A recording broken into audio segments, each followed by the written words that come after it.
Hello' guys, আজি বহুত দিন ভিডিঅ' একো বনোৱা নাই, কাৰণ মোৰ শৰীৰটো অলপ অসুস্থ। কাৰণ মোৰ অতি মৰমৰ বাইদেউ এগৰাকী ঢুকালে, মানে মোৰ ডাঙৰ বা ঢুকালে। সেইকাৰণে মই একোৱেই কৰিব পৰা নাই। মানে অলপ বৰলতো থাকিলোঁ, যদিও বিয়া দিলে ধৰক সম্বন্ধ নাথাকে বুলি কয়, কিন্তু নিজৰ আত্মৰ একেজন মাৰ বাইদেউ ঢুকাইছে, সেইকাৰণে বৰলতো থাকিলোঁ।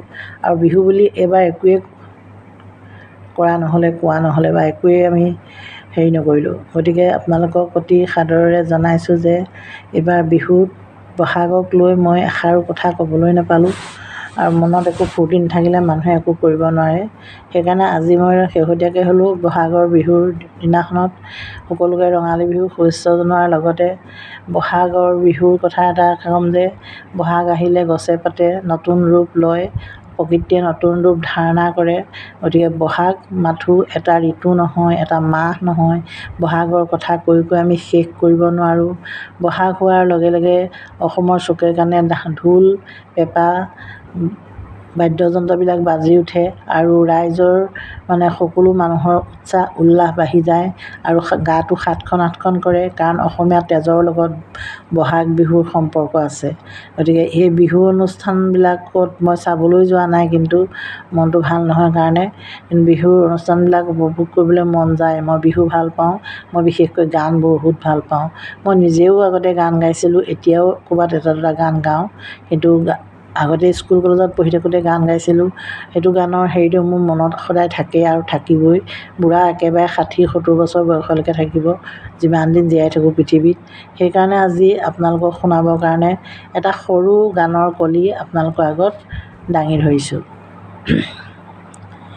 বিলতীৰে বিৰাই পদুমৰ পাহি ঐ, পাততীৰে বিৰাই পানী, ৰ'দতীৰে বিৰাই জীয়াৰে পাখি ঐ, ফুলনিত ফুলৰে ৰাণী। আকাশত জিলিকে জোনাকী পৰুৱা, আন্ধাৰত জিলিকে জোন, কোমলকৈ ডাৱৰত বিজুলী জিলিকে, হিয়াত মোৰ জিলিকে কোন। হিয়াতৈ যিকুৰা জ্বলিছে জীয়া জুই, তাতো জ্বলিছে কেঁচা সোণ, হ'বনে এদিন আহিব ভঙা বিন, হিয়াত মোৰ জ্বলিব পূৰ্ণিমাৰ জোন।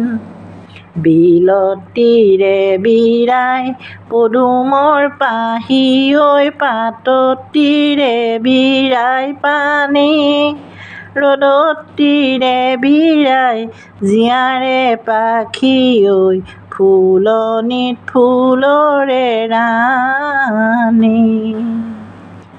ধন্যবাদ।